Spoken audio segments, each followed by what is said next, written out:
नमस्कार, मी प्रिया काळे. तरुण भारतच्या न्यूज बुलेटिनमध्ये आपल्या सर्वांचं स्वागत. आता पाहूया ठळक घडामोडी.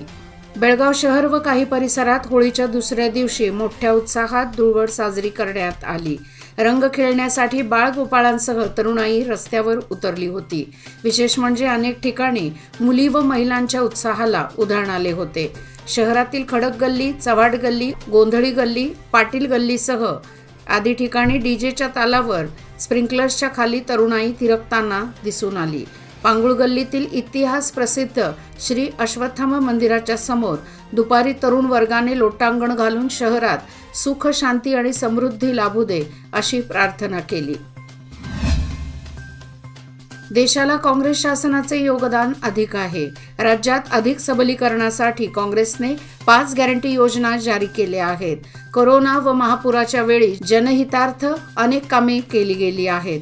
त्यामुळे बेळगाव व चिक्कोडी लोकसभा मतदारसंघात काँग्रेसच्या उमेदवारांनाच निवडून देण्याचे आवाहन सार्वजनिक बांधकाम व बेळगाव जिल्हा पालकमंत्री सतीश जारकीहोळी यांनी केले. ते आज अथणी तालुक्यात आमदार लक्ष्मण सवदी यांच्या नेतृत्वाखाली लोकसभा निवडणुकीच्या पार्श्वभूमीवर आयोजित काँग्रेस कार्यकर्त्यांच्या बैठकीत बोलत होते. या प्रसंगी चिक्कोडी जिल्हा काँग्रेस अध्यक्ष व बुडा अध्यक्ष लक्ष्मणराव चिंगळे, काँग्रेस प्रमुख गजानन मंगसुळी, चिदानंद सवदी, रमेश सिंदगी व इतर उपस्थित होते. हलगेमच्छे बायपास रस्त्याचे काम 2 दिवसांपासून बंद आहे. शेतकऱ्यांनी रविवारी त्या ठिकाणी आंदोलन केले. त्यानंतर काम बंद ठेवण्यात आले आहे. मात्र हे काम होळी सण असल्याने बंद ठेवल्याचा संशय काही शेतकऱ्यातून व्यक्त करण्यात येत आहे. जर काम बंद झाले तर शेतकऱ्यांना मोठा दिलासा मिळणार आहे. त्या आशेवर शेतकरी आहेत. 4 एप्रिलमध्ये उच्च न्यायालयात या रस्त्याच्या स्थगितीवर सुनावणी होण्याची शक्यता आहे. मात्र राष्ट्रीय महामार्ग प्राधिकरणाचे वकील हजर राहिले तरच ती सुनावणी पूर्ण होणार आहे. अन्यथा पुढे ढकलण्याची शक्यता व्यक्त होत आहे.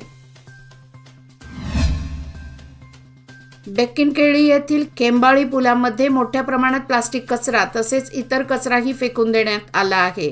याचबरोबर चिकन विक्रेते त्या ठिकाणी चिकनचा कचरा देखील टाकत आहेत. त्यामुळे या परिसरात दुर्गंधी पसरली आहे. यामुळे बेक्किनकेळी ग्रामस्थ तसेच इतर परिसरातील नागरिकांच्या आरोग्याला धोका निर्माण झाला असून तो नाला स्वच्छ करण्यात यावा अशी मागणी करण्यात येत आहे. ग्रामपंचायतीच्या माध्यमातून कचरा काढल्याचे दाखवले जाते, मात्र प्रत्यक्षात कचरा तसाच पडून राहतो. वारंवार या नाल्यामध्ये कचरा साचून राहत आहे. याचबरोबर गाळही साचला आहे, तेव्हा त्याची खोदाई होणे गरजेचे आहे. ग्रामपंचायतीने याकडे गांभीर्याने लक्ष द्यावे अशी मागणी होत आहे. आता लक्ष्मी यात्रा असून त्यापूर्वीच जर सफाई केल्यास त्याचा फायदा होणार आहे. कोकण पद्धतीने साजरा केला जाणारा शिमगोत्सवाला कणकुंबी आणि परिसरातील गावांमध्ये रविवारपासून सुरुवात झाली आहे. कणकुंबी ग्रामस्थांचे रविवारी दुपारी चव्हाटा मंदिराकडे गाराणे झाल्यानंतर होळी आणण्यासाठी सर्व ग्रामस्थांनी जंगलाकडे प्रस्थान केले. रविवारी रात्री विविध मागण्यांचे आणि नवसाचे मानपान व इतर विधी पार पडल्यानंतर सोमवारी पहाटे होळीचे गावच्या वेशीत आगमन झाले. त्यानंतर वाजत गाजत व झुंजवत चव्हाट मंदिराकडे होळी आणण्यात आली. सोमवारी दुपारी 12 वाजता होळी उभारण्यात आल्यानंतर इतर धार्मिक विधी पार पडले. रविवारी 31 मार्च रोजी शिमगोत्सवाची सांगता होणार आहे. सांगली संस्थान काळापासून चालत आलेल्या परंपरेनुसार कोरेगल्ली शहापूर बेळगाव येथे आज सोमवारी दुपारी पंचांच्या उपस्थितीत होळीचे पूजन करून दहन करण्यात आले. गेल्या 70 ते 80 वर्षांपासून येथे होळीच्या दुसऱ्या दिवशी म्हणजेच धुलीवंदनाच्या दिवशी होळीचे पूजन करण्यात येते. तसेच 5व्या दिवशी रंगपंचमी साजरी करण्यात येते. यावेळी पंच गजानन सावंत, शांताराम गावडोजी, शिवाजीराव मजुकर, मनोहर शहापूरकर, बंडू मजुकर व इतर नागरिक उपस्थित होते. जिल्हा रुग्णालयाच्या आवारात उभारण्यात आलेल्या सुपर स्पेशालिटी रुग्णालयाचे सिव्हिल काम जवळपास पूर्ण झाले आहे. यामध्ये काही विभागही स्थलांतरित करण्याची प्रक्रिया सुरू असून सरकारकडून रुग्णालय लवकरच नागरिकांच्या सेवेत दाखल करण्याचे आश्वासन दिले जात आहे. याकडे नागरिकांच्या नजरा लागून राहिल्या आहेत. अद्ययावत सुविधांनी युक्त असणारे रुग्णालय जिल्ह्यातील रुग्णांसाठी महत्त्वाचा प्रकल्प आहे. जिल्हा रुग्णालयात उपचारासाठी येणाऱ्या रुग्णांची संख्या दिवसेंदिवस वाढत आहे. दररोज 5,000पेक्षा अधिक नागरिक जिल्हा रुग्णालयाला भेट देतात. या ठिकाणी येणाऱ्या रुग्ण व त्यांच्या नातेवाईकांसाठी उभारण्यात आलेला RO प्लांट गेल्या अनेक दिवसांपासून नादुरुस्त झाला असून यामुळे नागरिकांची गैरसोय होत आहे. याकडे बिम्स प्रशासनाने लक्ष देण्याची मागणी केली जात आहे. चिक्कोडी लोकसभा निवडणुकीच्या काँग्रेस उमेदवार प्रियांका जारकीहोळी यांनी आज आथणी मोडगी मठाला भेट देऊन प्रभू चन्नबसव स्वामीजींचे आशीर्वाद घेतले. तसेच आमदार लक्ष्मण सवदी यांच्या निवासस्थानी जाऊन त्यांचेही आशीर्वाद घेतले. बेळगाव रामघाट रोडवरील बेनकनहळ्ळी, केंबाळी नाला व ब्रह्मलिंग मंदिर परिसरातील हिंदू देवदेवतांच्या भग्न प्रतिमांचे संकलन करण्याचा आगळावेगळा उपक्रम राबवण्यात आला. आज सोमवारी राबवण्यात आलेल्या या उपक्रमात या ठिकाणाहून तब्बल 1 मारुती व्हॅन भरून जुन्या आणि भग्न प्रतिमा संकलित करण्यात आल्या. बेनकनहळ्ळी गावातील या सामाजिक कार्यासाठी काही युवक पुढे येऊन प्रत्येक महिन्यातील 1 दिवस गावासाठी या उपक्रमांतर्गत भग्न प्रतिमांचे संकलन करण्यात आले. याबरोबरच येथील ब्रह्मलिंग मंदिर परिसरात स्वच्छता मोहीमही राबवण्यात आली. यावेळी रोहित देसूरकर, नारायण डोळेकर, प्रशांत पाटील, राहुल पाटील, प्रशांत देसूरकर आदी स्वयंसेवकांनी या उपक्रमात भाग घेतला. त्यांच्या या उपक्रमामुळे सर्वत्र कौतुक होत आहे. अथणी तालुक्यामध्ये पाणी समस्येने डोके वर काढले आहे. यामुळे जनावरांच्या चाऱ्या पाण्याची मोठी समस्या निर्माण झाली आहे. दुष्काळ घोषणा होऊन सुद्धा अद्याप योग्य ती भरपाई मिळालेली नाही. तसेच उपाययोजना हाती घेण्यात आलेल्या नाहीत. यामुळे नागरिकातून नाराजी व्यक्त करण्यात येत आहे. लोकसभा निवडणुकीच्या पार्श्वभूमीवर काही दिवसात प्रचाराचा धुरळा उडणार आहे. एकीकडे निवडणुकीचे चित्र असले तरी तालुक्यातील दुष्काळग्रस्त पाण्यासाठी तहानलेला असून प्रशासनाने पाण्याची सोय करून कोरड दूर करावी अशी मागणी होत आहे. राज्यातील 10वी परीक्षेस 25 तारखेपासून सुरुवात झाली असून या 10वी परीक्षेसाठी कारदगाई येथे DS नाडगे कॉलेजमधील केंद्रावर 352 विद्यार्थी परीक्षेस बसले आहेत. सदलगा पोलीस स्थानकाच्या वतीने चोख बंदोबस्त ठेवण्यात आला आहे.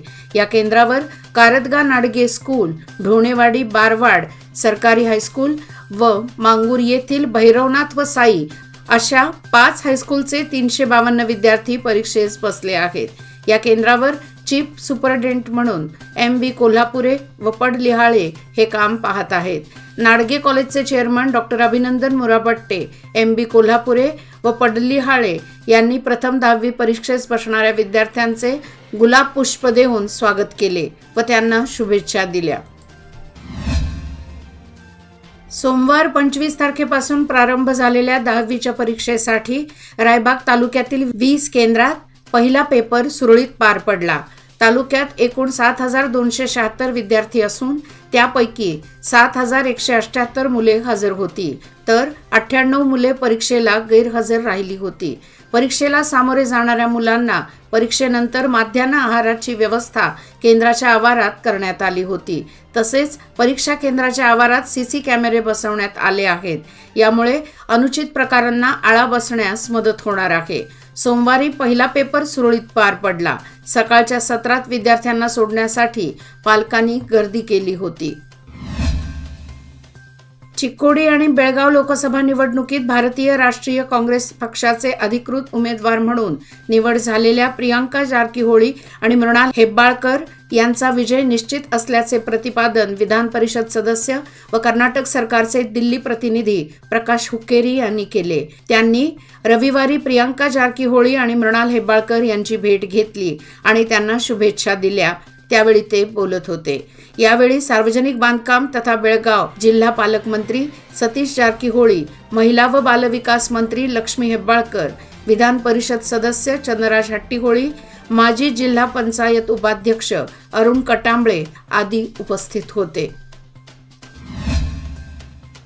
विजापूर जिल्हा पंचायतीचे मुख्य कार्यकारी अधिकारी ऋषी आनंद यांनी निंदगुडी तालुक्याच्या अंतर्गत राष्ट्रीय महामार्ग 50 वर येलागुरू क्रॉस जवळील चेकपोस्टला भेट देऊन पाहणी केली.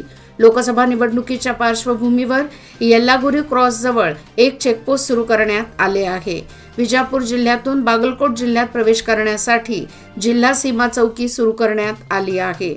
पोलीस, KBJNL यासह विविध विभागातील कर्मचारी कर्तव्यासाठी नेमण्यात आले आहेत. याचबरोबर आजचे बातमीपत्र इथेच संपले. अधिक माहिती आणि ताज्या घडामोडी करता पाहत रहा तरुण भारत न्यूज चॅनल. तसेच आमच्या चॅनलला लाईक, शेअर आणि सबस्क्राईब करायला विसरू नका. आणि विश्वासार्ह बातम्यासाठी दररोज वाचा दैनिक तरुण भारत. धन्यवाद.